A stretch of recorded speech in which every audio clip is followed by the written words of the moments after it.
Take a deep breath in. And as you breathe in a resourceful feeling of relaxation. And as you exhale, just get a sense that tension, stress, worries are leaving your body in your outward breath.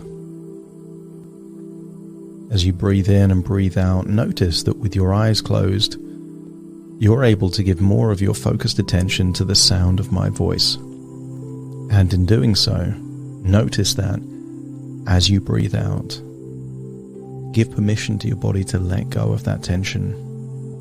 And maybe it's tension around your eyes, your jaw, maybe your neck and your shoulders. Just let go of that tension now. So as you breathe in and breathe out, just get a sense that you're going deeper and deeper. Relaxed. Now, eyelids getting heavier and heavier. I want you to imagine that you're breathing in glowing white light. Imagine it to be healing white light. As you imagine that healing white light going through your nose, filling your lungs, I want you to get a sense that it is allowing tension to be released, worries to be dissolved, stress to be melted away. But also imagine that it is healing you from the inside. As you exhale, notice that that bright, glowing white light that went in now seems to have turned into a dark, shadowy color that's leaving your body. And that represents any tension, stress, worries, or ill health that is leaving your body in your outward breath. The more vividly you imagine that glowing white light going in through your nose, and the more that you observe on that long outward breath, dark, grey colours leaving your body, the more you become aware that tension is melting away. And I want you to get a sense that things that are not useful for you, things that are not working for you, are leaving your body, and they're being replaced with this resourceful, healing feeling of relaxation, melting away tension, taking you to a place within your imagination where you can deeply relax. I want you to create within your mind's eye a garden. I want you to imagine a beautiful garden with a large, rotten tree. If you can imagine a beautiful garden with one rotten tree filled with rotten fruit, just let me know by nodding your head. I want you to get a sense that this tree represents a belief that you're not good enough. And each of the items of rotten fruit coming from that rotten tree are the consequences in your life. All the things you can't do, all the problems that it causes. I want you to imagine this rotten fruit is filled with wriggling maggots, the stench of putrefied fruit.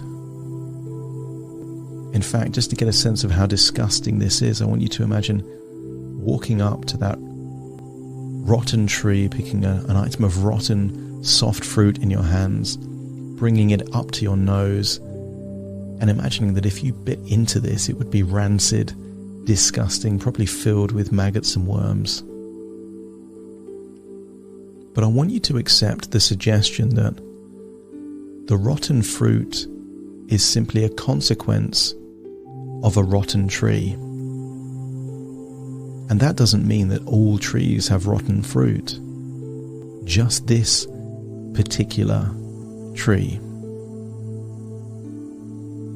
And I want you to imagine that this tree wasn't magically here all along. At one point in time, this tree was a seed of an idea that you weren't good enough, probably formed at a point in your life where you were going through tough times.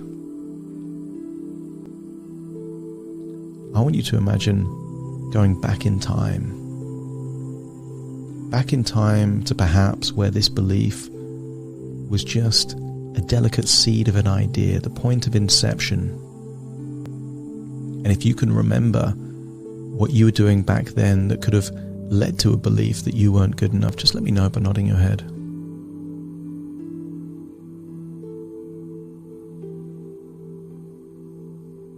I want you to observe yourself like you're seeing someone else, seeing that you went through tough times. Things that you didn't choose to do, but you had to deal with. And I want you to get a sense that while certain things were true, that you had limitations, that perhaps you couldn't do some of the things you wanted to do or would have liked to do, and maybe you were different from a different version of you at a different time in your life. But I want you to think of every hero in every movie that you've ever seen.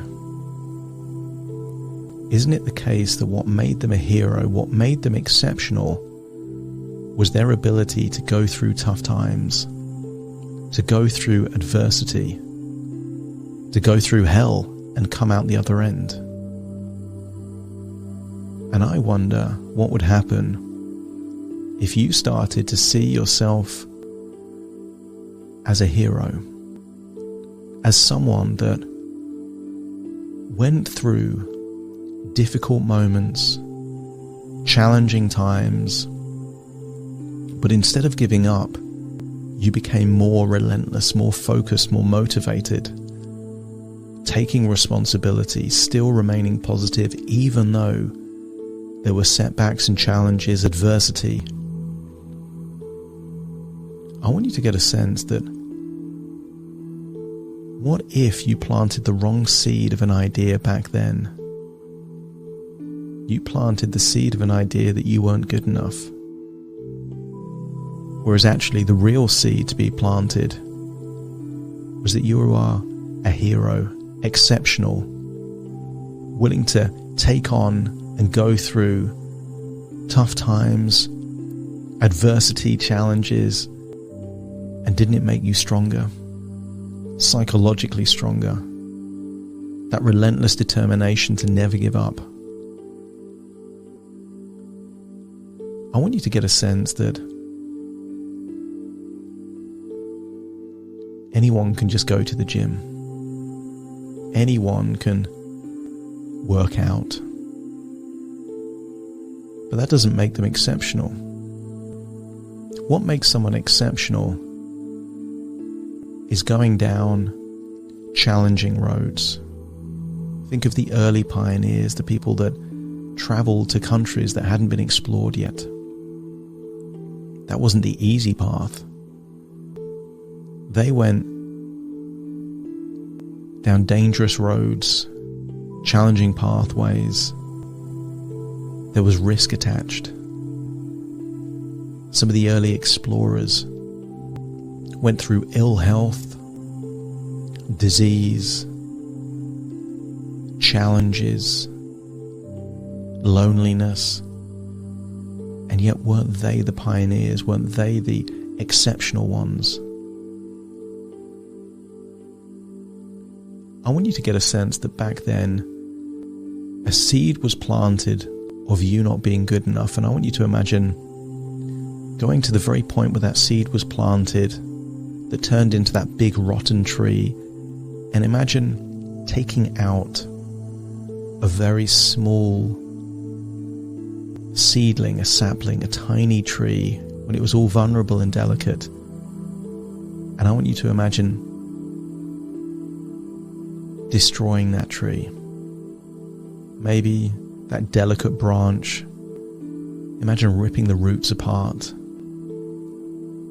tearing it to bits, knowing that that big rotten tree couldn't have become a big rotten tree if you got to the point where the seed became a delicate sapling and you just ripped it up from its roots. And I want you to imagine planting a different seed, a seed of an idea back then when you were going through tough times that You are exceptional. Imagine planting that seed, watering it, making sure that it's cared for, and then seeing it turn into a little sapling, and then protecting it, nurturing it. A belief that you are exceptional. And I want you to think of evidence as to why that belief is true. I want you to think of a time where you were motivated to be your best, even though it wasn't easy for you. And when you can think of a time like that, let me know by nodding your head. And then notice the tree gets bigger. I want you to think of a time where you chose to never give up. A feeling of being relentless. That even though there was setback and perhaps doctors and people telling you that there was no chance, and yet you didn't believe them anyway. This belief in yourself that you can get through this, when you can recall a memory or a moment like that that gives evidence that you're exceptional, let me know by nodding your head. And then see that tree get even bigger. Think of a memory, a moment where you've really strived to improve yourself. Maybe improved your mind by learning new things, improved your health by taking supplements.